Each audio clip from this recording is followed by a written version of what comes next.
dossier que vous venez d'évoquer, vous comprendrez que je n'aurai pas le même avis que vous, bien évidemment. La réalité sur ces types d'implantations, c'est qu'elles existent.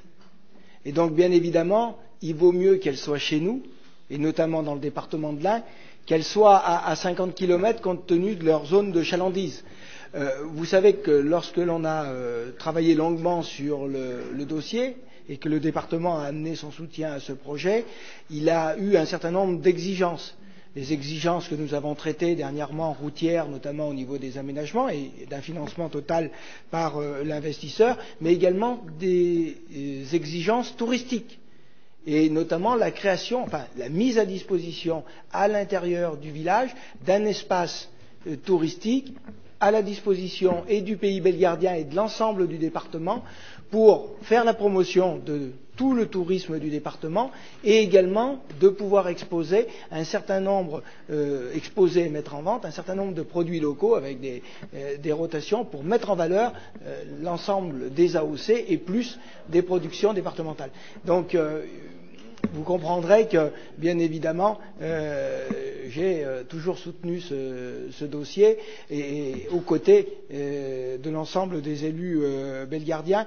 Et j'insiste, réfléchissons bien. On a vu entre-temps un se créer côté suisse, entre Genève et Lausanne, un autre donc être validé à l'île d'Abo.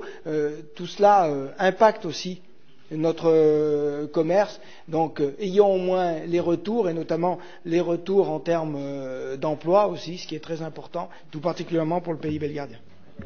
J'entends ce que vous dites, mais je vous garantis que ça ne marche pas de manière aussi limpide que ce que vous dites. Voilà, je vous donne ma conviction profonde, mais c'est un débat, on dépasse le cadre même du rapport, mais c'est un débat intéressant malgré tout.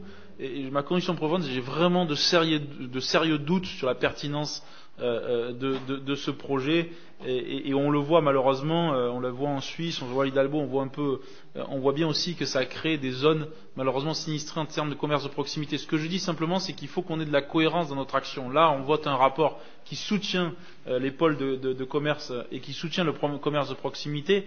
Et voilà, je voudrais pas, mais encore une fois, j'ai pas la vérité absolue sur ce dossier, mais je dis, il faut être très très vigilant et je voudrais pas que ce qu'on fasse là soit détruit par d'autres projets en tant que tels. Madame Bouvet-Multon, et après on passe au vote.